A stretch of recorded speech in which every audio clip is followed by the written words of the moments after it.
جو سود نہ کھائے اچھی بات ہے، جو کھائے گا اس سے اللہ پوچھے گا۔ یہ ہماری ریاست کا رویہ ہے اور ہمارے ریاست کے اہم اداروں کا رویہ ہے اسلام کے اس اہم حکم کے بارے میں۔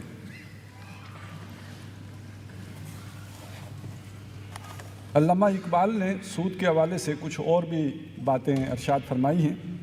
2 اشعار ہیں: از ربا آخر چے می زائد فتن، کس نہ دانت لذت قرض حسن۔ از ربا جاں تیرا دل چوں خشت و سنگ۔ یہ آج دنیا کے اندر جو درندگی ہے، علامہ اقبال کی تشخیص کے مطابق تو یہ انسان جو اس کے اندر یہ پتھر دل وہ ہو گیا ہے تو اس کا سبب یہ سود خوری ہے۔ آدمی درندہ بے دندان و چنگ، اگرچہ کہ پنجے نہیں ہیں، ناخن نہیں ہیں، دانت درندوں والے نہیں ہیں، لیکن آدمی کی درندگی سود خوری کے نتیجے میں جنگلی درندوں سے بڑھ جاتی ہے۔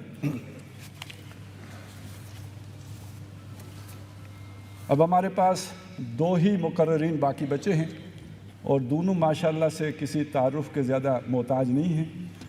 میں اب دعوت خطاب دیتا ہوں جناب اوریہ مقبول جان صاحب کو۔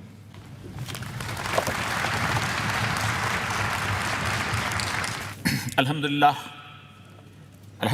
کفا وسلام علی عبادہ الذین اصطفیٰ، اما بعد فاعوذ باللہ من الشیطان الرجیم، بسم اللہ الرحمن الرحیم۔ وحرام علی قریۃ اہلکناها انہم لا یرجعون حتی اذا فتحت یاجوج وماجوج وہم من کل حدب ینسلون۔ اعوذ باللہ من الشیطان الرجیم، بسم اللہ الرحمن الرحیم۔ ذالک بانہم قالوا انما البیع مثل الربح وأحل البيع وحرم الربح۔ بسم اللہ الرحمن الرحیم۔ وقال الرسول یا رب ان قوم اتخذوا هذا القرآن مہجورا رب اشرح لي صدری ویسر لي امری واحلل عقدۃ من لسانی یفقہوا قولی۔ صدق اللہ العظیم۔ معزز خواتین حضرات، قرآن پاک کی 3 مختلف آیات کی تلاوت کا شرف حاصل کیا ہے۔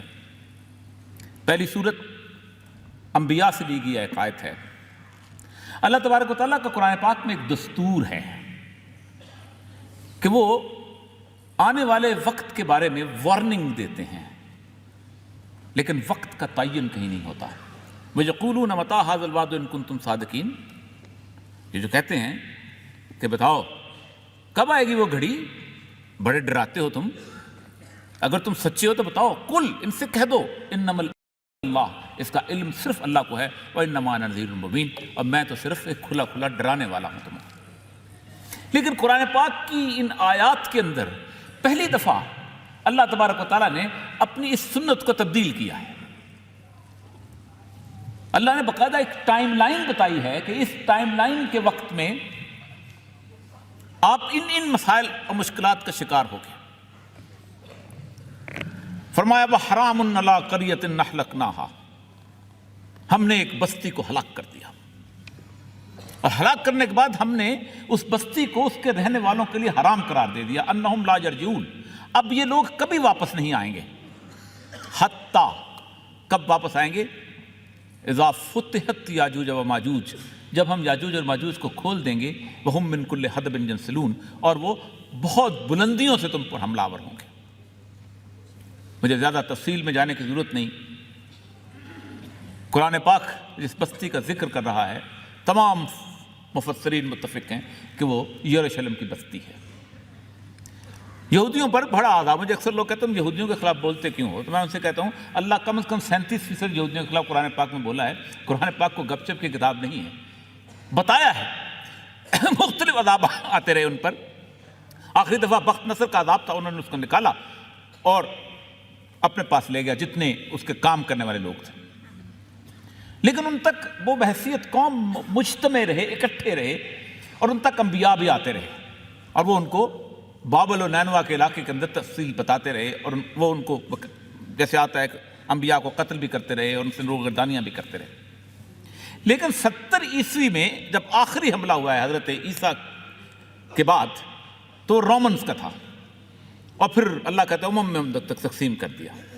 یروشلم اجڑا تو کوئی نائجیریا چلا گیا، کوئی فرانس چلا گیا، کوئی انگلینڈ چلا گیا، کسی اور جگہ چلا گیا، اور آج تک واپس نہیں آ سکے۔ حضرت عمر کا جو بیت المقدس کے حاکم کے ساتھ معاہدہ ہے، اس معاہدے کی نویں شق یہ تھی کہ ہم یہ شہر تم لوگوں کو اس بنیاد پر حوالہ کریں گے کہ یہاں پر یہودیوں کا آباد ہونے کی اجازت نہیں ہوگی۔ They can come as a tourist. It's an international document. یہ عالمی معاہدہ تھا کہ ہم اس بنیاد پر تم پہ حوالہ کر رہے ہیں کہ یہ نہیں آئیں گے۔ 1920 پہلا ایلیا جو ہے، جس کو یہودی کہتے ہیں پہلا ایلیا، سی آف گیلیلی، بحر تبریا عبور کر کے یروشلم میں داخل ہوا ہے۔ میں سمجھتا ہوں کہ سارے لوگ اس بات پر ایمان رکھتے ہیں کہ قرآن پاک حق اور سچ ہے۔ اگر قرآن پاک حق ہے تو بستی کی حرمت ختم ہو گئی، وہ یہودی واپس آ گئے، یاجوج اور ماجوج کہاں ہیں؟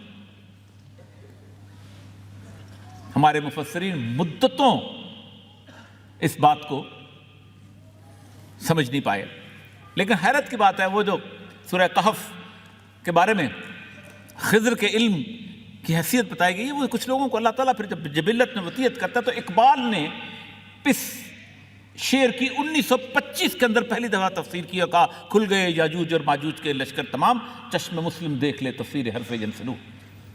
قرآن پاک میں قیامت کی، قرب قیامت کی کسی نشانی کا ذکر نہیں ہے، نہ دجال کا ذکر ہے، نہ کسی اور چیز کا ذکر ہے، یاجوج اور ماجوج کا وضاحت کے ساتھ ذکر ہے۔ اب چونکہ یہ قرآن سید الانبیاء صلی اللہ علیہ وسلم تو اترا ہے، تو سوال کرتے ہیں ان سے کہ یہ کیسے، یاجوج اور ماجوج کون ہیں؟ ایک دفعہ آپ سوئے ہوئے تھے تو اچانک اٹھے اور ماتھے پہ پسینہ تھا، اور آپ نے کہا ویل للعرب، عرب کے لیے تباہی۔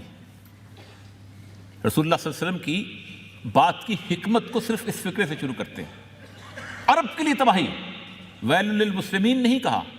کیوں؟ میں اور یا مقبول جان ایک پنجابی ہوں، میں اگر کہوں کہ مجھے وارث شاہ کا شعر سمجھ نہیں آیا، مجھے بلے شاہ سمجھ نہیں آتا، تو میرے پاس کوئی معذرت نہیں ہے۔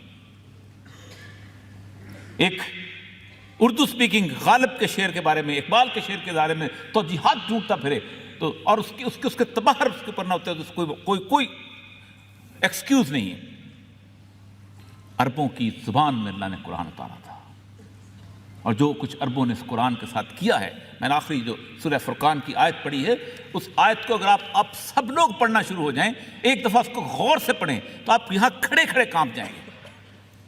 اللہ محشر کے میدان کا ذکر کرتا ہے بہت بڑے، اور اس محشر کے میدان کے اندر ہم شفیع روز جزا سید الانبیاء صلی اللہ علیہ وسلم سے امیدیں وابستہ کی ہوئے ہیں، تو رسول اللہ صلی اللہ علیہ وسلم ایک مقدمہ پیش کریں گے آپ لوگوں کے سامنے قیامت کے دن۔ وقال الرسول یا رب انی قوم اتخذوا ھذا القرآن مہجورا، میری یہ قوم ہے جس نے قرآن کو پس پشت ڈال دیا تھا۔ کسی میں ہمت ہے اس روز حشر میں اس مقدمے کا سامنا کرنے کی، جب سید الانبیاء خود مدعی بن کر پوری قوم کے سامنے کھڑے ہوں گے؟ ویل للعرب، عرب کے لیے تباہی، من شر قد اقترب، ایک ایسا فتنہ جو بہت قریب آ گیا۔ آپ کی زوجہ، ہم سب کی ماں سیدہ زینب بن جحش موجود تھیں۔ پوچھا یا رسول اللہ کیا ہوا؟ فرمایا یاجوج اور ماجوج نے اس سوراخ کر دیا ہے اس دیوار کے اندر، اور وہ اب کھل جائیں گے، جو ذوالقرنین نے بنائی تھی۔ اگلا سوال، یا رسول اللہ یہ یاجوج اور ماجوج کون ہیں؟ پوچھا یاجوج اور ماجوج بنی نوع انسان میں ایک ایسی قوم ہے کہ جو 90 کے قریب وہ ہوں گے اور 10 تم ہو جاؤ گے۔ یہ پرپورشن بتا دیا۔ کہا اگر یہ کھل گئے تو کیا کریں گے؟ سید الانبیاء صلی اللہ علیہ وسلم کا وہ فکرہ کہ جو تاریخ کی سب سے بڑی کسوٹی ہے دین اور لادینیت کو ناپنے کی، فرمایا جب انہیں کھلا چھوڑ دیا گیا تو یہ معاش میں فساد پیدا کریں گے، disturbance in the economic system of the world. کہا یا رسول اللہ ہم ان سے فتح حاصل کریں گے؟ کہا نہیں، یہ قوم ایسی پیدا کی گئی ہے تم فتح نہیں کرو گے، ہاں اللہ ان سے جنگ کا اعلان کرے گا۔ پورا قرآن پاک اٹھا دیجیے، الحمد سے لے کے والناس تک اللہ نے نہ زنا کے خلاف جنگ کا اعلان کیا ہے، نہ چوری کے خلاف کیا ہے، نہ غیبت کے خلاف کیا ہے، کسی چیز کے لیے، صرف اور صرف سود کے خلاف جنگ کا اعلان کیا۔ 2 تاریخی واقعات تو پھر اس کو بات گزر کے آگے آتا ہوں اسی حوالے سے۔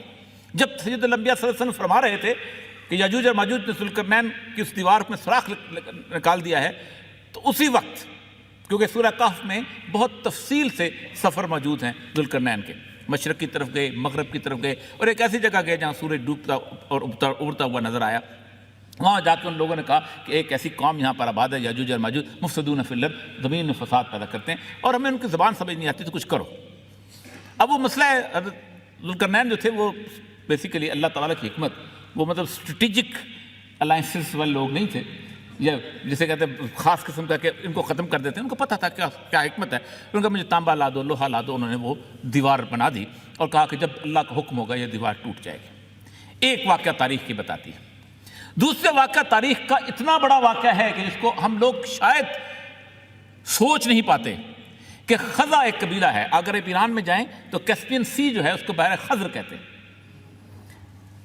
اس خزا جو قبیلہ ہے اس نے 2000 سال کی یہودی تاریخ کے اندر واحد وہ قبیلہ ہے کہ جس نے یہودیت قبول کی ہے، ورنہ یہودیوں کے ہاں قبولیت نہیں ہوتی، وہ کہتے ہیں بنی اسرائیل ہیں اور انی فضلت علی العالمین، ہمیں بڑی فضیلت دی گئی تھی، اس لیے ہمارے ہاں کوئی یہودی ہو نہیں سکتا۔ واحد ایکسیپشن پوری دنیا کے اندر، یہ اتنا بڑا ہے، اس کو اب کبھی جا کے آپ نیٹ کے لوگ ہیں، آپ نیٹ میں جا کے پڑھیے گا اشکنازی جوز۔ اشکنازی جوز وہ جوز ہیں کہ جو یورپ کے بلانڈ ہیئر، بلو آئیز اور ان ساری چیزوں سے وہ جو پہچانے جاتے ہیں، ان لوگوں نے یہودیوں کے ساتھ مل کے تقریباً 1500 سال مار کھائی ہے، گھیٹوز میں رہے، ایسی جگہ رہے جہاں نہ پانی تھا، نہ بجلی تھی، نہ سیوریج کی کوئی چیز نہیں تھا۔ ان کو کئی 100 سال تک ان کو انسانوں کے نام رکھنے کی اجازت نہیں تھی، کوئی ڈاگ رکھتا تھا، کوئی کک رکھتا تھا۔ ایزابیلا فرڈیننڈ نے جب اسپین میں فتح کیا تو یہی اشکنازی جوز تھے، ان کو پکڑ کے لایا گیا اور کہا گیا دیکھو اگر تم عیسائی بننا چاہتے ہو تو ہمارے سامنے روزانہ سور کھاؤ گے اور اس کے ساتھ ساتھ تم اس کا گوشت، اس کے ساتھ ہفتے کے دن کاروبار کرو۔ یہ وہ لوگ مارے کھاتے کھاتے 1896 میں ایک جگہ اکٹھے ہوتے ہیں اور ایک رائے پروٹوکول آف زائنزم لکھتے ہیں، اور اس کے بعد پروٹوکول آف زائنزم جو ہے اس سے کہتے ہیں کہ اب ہم نے مار نہیں کھانی، بہت ہو گئی، 2000 سال ہم نے بڑی مار کھائی، اب ہم نے اس دنیا کی حکومت پہ قبضہ کرنا ہے۔ جو ہمارے ساتھ وعدہ کیا گیا ہے، ہمارے ساتھ وعدہ کیا گیا ہے، ہمارا مسایہ آئے گا اور وہ ایک ruling state of the world بنائے گی، جو کہ جس سے حکمرانی کہاں سے ہوگی؟ یروشلم سے۔ 1916 میں ان کا ایگریمنٹ ہوتا ہے برطانیہ کے ساتھ، جسے بالفور ڈیکلیریشن کہتے ہیں، اور 1916 میں یہ یہودی اور یہ عیسائی جو 2000 سال تک لڑتے رہتے، ان کے درمیان سے ایک چیز پیدا ہوتی ہے جس کو کہتے ہیں ماڈرن ویسٹرن سویلائزیشن، جدید مغربی تہذیب۔ 1920 میں پہلا یہودی سی ایف گیلیلی بحر تبریا عبور کر کے جاتا ہے۔ رسول اللہ صلی اللہ علیہ وسلم نے فرمایا جب یاجوج اور ماجوج کا پہلا لشکر بحر تبریا عبور کرے گا اس میں پانی ہوگا، جب دوسرا لشکر آئے گا تو پانی نہیں ہوگا۔ آج نیٹ کے لوگ ہو، آپ جا کے سی ایف گیلیلی پر دیکھ لیجئے گا، سی ایف گیلیلی میں دریائے جارڈن اور دریائے لیبنان یہ جاتا تھا، اس کو اسرائیل نے ڈائیورٹ کر کے اپنی طرف رکھ لیا ہے۔ اور حیران کن بات ہے، میں لیبنان گیا ہوں، آپ یہ جتنے کھجوریں کھا رہے ہوتے ہیں اور جتنے اپنا زیتون کے تیل پی رہے ہو، یہ سارے اسرائیل میں بنتے ہیں۔ وہاں سے میں کئی ایسے پاکستانیوں کو جانتا ہوں جن میں بڑے بڑے معزز لوگ ہیں جن کو اسرائیل چٹ پہ اپنے اندر بلاتا ہے، اور وہ سارے کا سارا کاروبار وہاں سے کرتے ہیں، اور ہم مدینے کی کھجوریں کھا کے ساتھ الحمدللہ پڑھ رہے ہوتے ہیں۔ وہ جگہ، وہ سی ایف گیلیلی میں فٹ پانی رہ گیا ہوا ہے، اور یہ کیفیت ہے۔ 1920 میں جب یہ واقعہ ہوا ہے تب دیکھیں یاجوج اور ماجوج ویسٹرن سیولائزیشن نے کیا کیا ہے۔ سب سے پہلی چیز سید الانبیاء صلی اللہ علیہ وسلم فرمایا تمہاری کڑیاں ٹوٹنا شروع ہوں گی، اور پہلی کڑی جو ہے وہ خلافت کی کڑی ہوگی۔